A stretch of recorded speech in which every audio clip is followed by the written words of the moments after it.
അടക്കമുള്ള 12 സംസ്ഥാനങ്ങളിൽ വോട്ടർ പട്ടിക തീവ്ര പരിഷ്കരണ നടപടികൾ ആരംഭിച്ചു. ഈ 12 സംസ്ഥാനങ്ങളിലെയും വോട്ടർ പട്ടിക നിലവിൽ മരവിപ്പിച്ചിട്ടുണ്ട്. സംസ്ഥാനത്ത് ഇന്ന് മുതൽ എന്യൂമറേഷൻ ഫോമിന്റെ പ്രിന്റിംഗ് നടക്കും. കേരളത്തിലെ മുഖ്യ തെരഞ്ഞെടുപ്പ് ഓഫീസർ കളക്ടർമാരുമായി ഇന്ന് ചർച്ച നടത്തും. SIR-നെതിരെ പ്രതിഷേധം ശക്തമാക്കാനാണ് BJP ഇതര സംസ്ഥാനങ്ങളുടെ തീരുമാനം.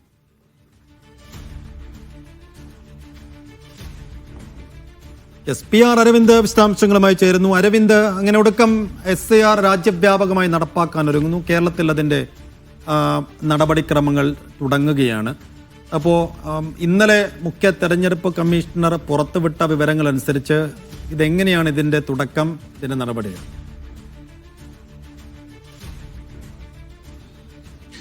സൈഫുദ്ദീൻ, കേരളം അടക്കമുള്ള 12 ഇടങ്ങളിലാണ് ഇന്നലെ അർദ്ധരാത്രിയോടുകൂടി SIR-ന്റെ നടപടിക്രമങ്ങൾ ആരംഭിച്ചത്. നിലവിൽ ഈ സംസ്ഥാനങ്ങളിലെല്ലാം വോട്ടർ പട്ടിക മരവിപ്പിച്ചിട്ടുണ്ട്. ഇന്ന് പ്രധാനമായും നടക്കുക എന്യൂമറേഷൻ ഫോമിന്റെ പ്രിന്റിങ്ങുകളും അതുപോലെ തന്നെ ഈ ഉദ്യോഗസ്ഥർക്ക് SIR നടപടിക്രമങ്ങളുമായി ബന്ധപ്പെട്ട പരിശീലനമാണ്. നവംബർ 3 വരെയാണ് ഈ പരിശീലന നടപടികൾ നടക്കുക. നവംബർ 4 മുതലാണ് വീടുകൾ കയറിയുള്ള ഈ വിവരശേഖരണം അടക്കം നടക്കുന്നത്. 3 തവണ BLO-മാർ ഓരോ വീടുകളിലും എത്തുമെന്നതാണ് ഇപ്പോൾ തെരഞ്ഞെടുപ്പ് കമ്മീഷൻ വ്യക്തമാക്കുന്നു. ആദ്യഘട്ടത്തിൽ എന്യൂമറേഷൻ ഫോം നൽകുന്ന ഘട്ടത്തിൽ യാതൊരുവിധ തിരിച്ചറിയൽ രേഖകളും നൽകേണ്ട എന്നതാണ് തെരഞ്ഞെടുപ്പ് കമ്മീഷൻ വ്യക്തമാക്കിയിരിക്കുന്നത്. അതേസമയം നേരത്തെ തന്നെ വലിയ രീതിയിൽ ആശങ്കകൾ നിലനിന്നിരുന്നു. തദ്ദേശ തെരഞ്ഞെടുപ്പാണ് കേരളത്തിൽ ഡിസംബറിൽ വരാൻ പോകുന്നത്. ആ ഒരു സമയത്ത് SIR നീട്ടിവെക്കണമെന്ന് കേരളം ആവശ്യപ്പെട്ടിരുന്നെങ്കിലും ആ ആവശ്യം തെരഞ്ഞെടുപ്പ് കമ്മീഷൻ അനുവദിച്ചില്ല.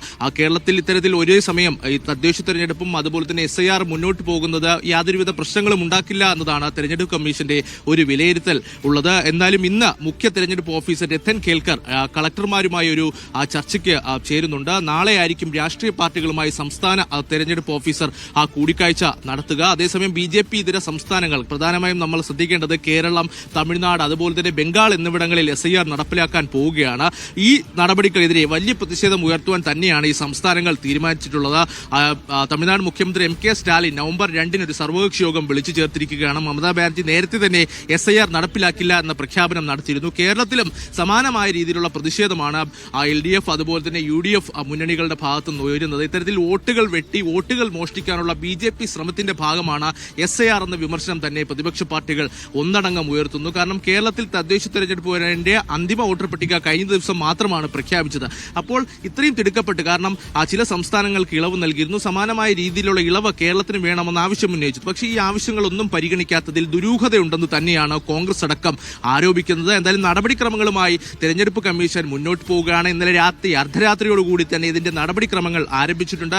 വോട്ടർ പട്ടിക മരവിപ്പിച്ചിട്ടുണ്ട്. എന്യൂമറേഷൻ ഫോമിന്റെ പ്രിന്റിങ്ങുകൾ നടക്കുകയാണ്. ഉദ്യോഗസ്ഥർക്കുള്ള പരിശീലനങ്ങൾ ആരംഭിച്ചു കഴിഞ്ഞു.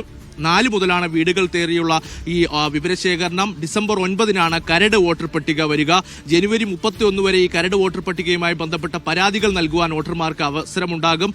ഫെബ്രുവരി 7 പുതിയ വോട്ടർ പട്ടിക നിലവിൽ വരികയാണ്. 2026 നിയമസഭാ തെരഞ്ഞെടുപ്പിൽ പുതിയ വോട്ടർ പട്ടിക ആർക്കൊക്കെ വോട്ടുണ്ടാകുമെന്നെല്ലാം കാത്തിരുന്ന് കാണേണ്ടതാണ്. ബീഹാറിൽ ആദ്യം കരട് വോട്ടർ പട്ടിക വന്നപ്പോൾ 65 ലക്ഷം പേരെയാണ് ഈ വോട്ടർ പട്ടികയിൽ നിന്ന് പുറത്തായത്. പിന്നീട് അന്തിമ വോട്ടർ പട്ടിക വന്നപ്പോൾ 47 ലക്ഷം വോട്ടർമാരുടെ കുറവ് മുൻ പട്ടികയിൽ ഒഴിവാക്കിയിരുന്നു. ഇതിൽ വലിയ രീതിയിലുള്ള പരാതികൾ ഇപ്പോഴും തുടരുന്നു. പ്രതിപക്ഷം അവിടെ ഇപ്പോഴും പ്രതിഷേധിക്കുന്നു. ആ ഒരു സാഹചര്യത്തിൽ തന്നെയാണ് മറ്റ് 12 ഇടങ്ങളിൽ കൂടി SIR നടപ്പിലാക്കാനുള്ള കേന്ദ്ര തീരുമാനമുണ്ടായിരിക്കുന്നത്. ആ നടപടികൾ കേന്ദ്ര തെരഞ്ഞെടുപ്പ് കമ്മീഷൻ ആരംഭിച്ചു കഴിഞ്ഞു. വിവിധ സംസ്ഥാന തലങ്ങളിൽ വിവിധ യോഗങ്ങൾ ചേരുകയാണ്. കേരളത്തിൽ ജില്ലാ കളക്ടർമാരുമായാണ് ഇന്ന് മുഖ്യ തെരഞ്ഞെടുപ്പ് ഓഫീസർ രത്തൻ കേൽക്കർ കൂടിക്കാഴ്ച നടത്തുക. നാളെ രാഷ്ട്രീയ പാർട്ടികളുമായി ഇതുമായി ബന്ധപ്പെട്ട വിശദീകരണം നൽകും. ആ യോഗത്തിലടക്കം ശക്തമായ അതൃപ്തി നേതാക്കളും അതുപോലെ തന്നെ പാർട്ടികളും ഉന്നയിക്കുമെന്ന കാര്യത്തിലും സംശയമില്ല.